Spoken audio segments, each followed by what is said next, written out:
महिलाएं आज हर क्षेत्र में आगे बढ़ रही हैं।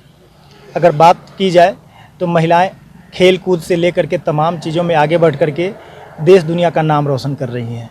इसी कड़ी में ये कहावत सच कर रही हैं पटना की रहने वाली अर्चना जी। ये कैब चलाती हैं। तस्वीरें आपको दिखाना चाहेंगे सबसे पहले कि लगभग 2 सालों से कैब चला रही हैं और कैब चला करके घर का परिवार का भरण पोषण कर रही हैं। लेकिन कैब चलाने का मकसद कहाँ से आया, क्यों कैब चला रही हैं, इसके पीछे की परिस्थिति क्या है, हम इनसे ही बात करेंगे। अर्चना जी, ये बताइए कि आप कैब चलाना कब से शुरू की और क्या परिस्थिति बनी कि कैब चलानी पड़ी आपको? हम कैब 2 साल से चला रहे हैं और पहले तो हम प्राइवेट जॉब ही करते थे। उसके बाद फिर अपना एक छोटा सा बिजनेस भी स्टार्ट किए थे जो कि नहीं चल पाया किसी कारणवश।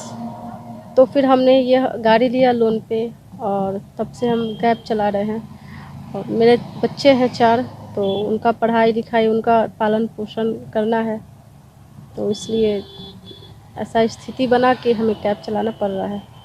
लेकिन कहा जाता है कि महिलाएं जो होती हैं आज तो सशक्त बन रही हैं, लोगों के लिए कहीं ना कहीं उदाहरण के तौर पे भी बहुत सारी महिलाएं हैं। लेकिन आपको कैब चलाने का क्या बचपन से शौक था कि कैसे सीखी? हाँ, गाड़ी चलाया जाता, कितना पढ़ी लिखी हैं? हाँ, हमने ग्रेजुएशन किया है और कंप्यूटर कोर्स भी किया है और गाड़ी चलाने का शौक़ हमें बचपन से है।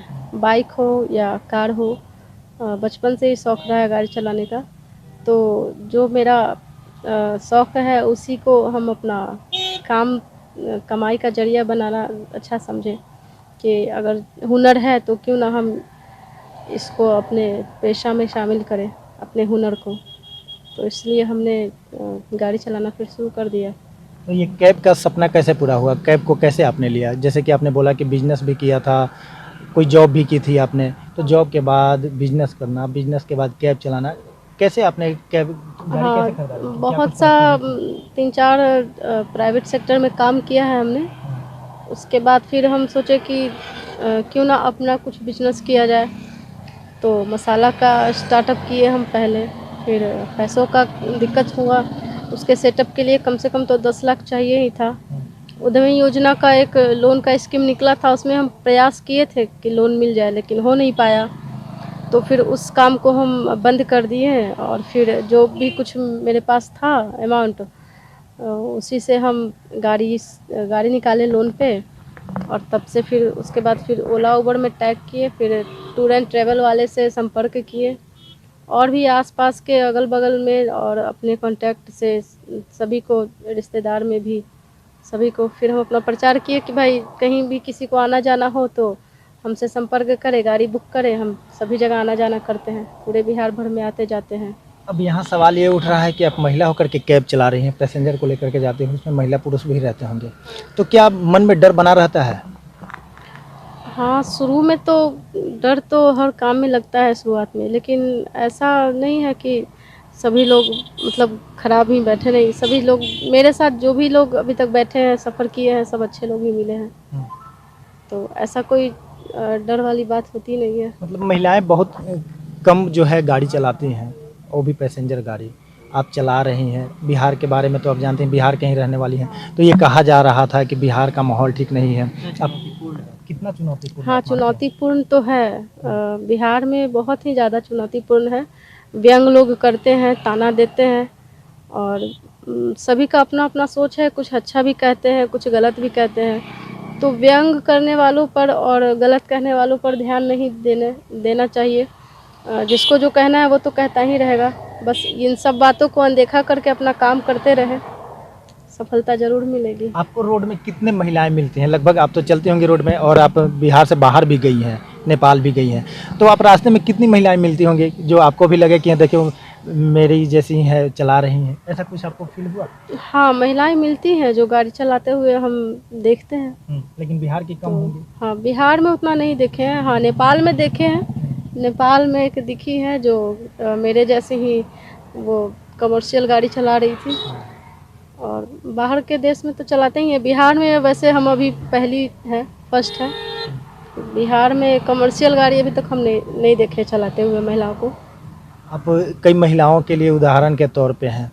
अब अन्य महिलाओं को क्या कहेंगे कि आप तो मान लीजिए परिस्थिति के कारण कैब चला रही हैं, पढ़ी लिखी भी हैं, लेकिन अन्य महिलाओं को क्या कहना चाहेंगे? आप तो प्रेरणा स्रोत हैं। हाँ, पूछती हैं, इच्छा जाहिर करती हैं कि हमें भी सीखना है, तो इसके लिए हम ट्रेनिंग सेंटर खोलने वाले हैं। जो भी महिला सीखना चाहे वो सीखे आके हमसे, और जो इस फील्ड में आना चाहे वो आए, हम उनके साथ हैं, सपोर्ट में हैं। कब खोल रहे हैं ट्रेनिंग सेंटर? बस खोलेंगे जल्द। मतलब आपका मकसद क्या है कि महिलाओं को आगे बढ़ाएं? हाँ, महिलाओं को आगे बढ़ाना है, और जो भी महिला इस फील्ड में भी आना चाहती हैं वो आए।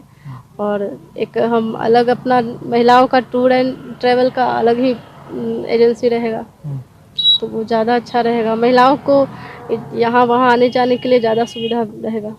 केवल महिलाओं के लिए? नहीं, ऐसा नहीं है कि केवल महिलाओं के लिए, लेकिन महिलाओं के लिए विशेष सुविधा रहेगी। आपसे अंतिम सवाल है कि जैसा कि आपने बताया कि बिजनेस ये सब तमाम चीज़ करके बाद कैब से आप घर परिवार चला रही हैं, आपके बच्चे भी हैं।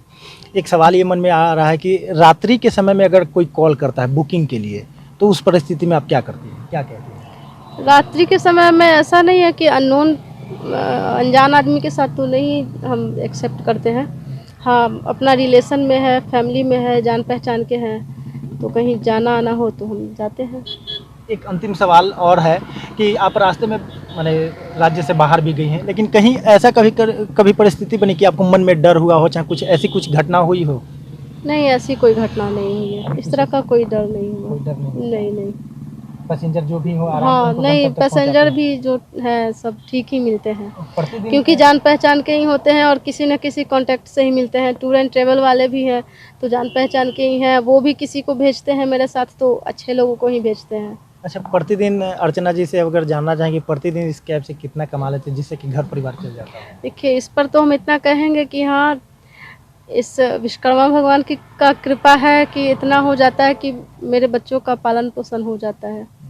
मेरा ज़रूरत आगे का सपना है कि खर्च। आप ट्रेनिंग सेंटर खोलेंगे? हाँ, मेरा आगे का सपना है कि हम ट्रेनिंग सेंटर खोलें, और जो भी महिलाएं सीखना चाहें तो वो आके सीख सकती हैं हमसे। तो सुना जैसा कि आपने साफ तौर पे अर्चना जी से, अर्चना जी का साफ तौर पे कहना है कि महिला सशक्तिकरण के क्षेत्र में ये आगे तो बढ़ी हैं, महिला के लिए मिसाल भी बनी हुई है, लेकिन अब इनका एक सपना है कि बिहार के उन तमाम महिला जो घर की चार दीवारी से बाहर निकल करके अपना खुद पैर पे खड़ा होकर के काम करना चाहती हैं, रोजगार करना चाहती हैं, उनके लिए ये ट्रेनिंग सेंटर खोलेंगे जिससे कि वो कैब भी चला सकती हैं, अपना खुद का गाड़ी भी चला सकती हैं। निश्चित तौर पे अर्चना इन दिनों मिसाल बनी हुई है और कैब चला करके ही अपने घर परिवार का भरण पोषण कर रही हैं। सहयोगी कृष्ण नंदन के साथ नीरज कुमार, ईटीवी भारत, पटना।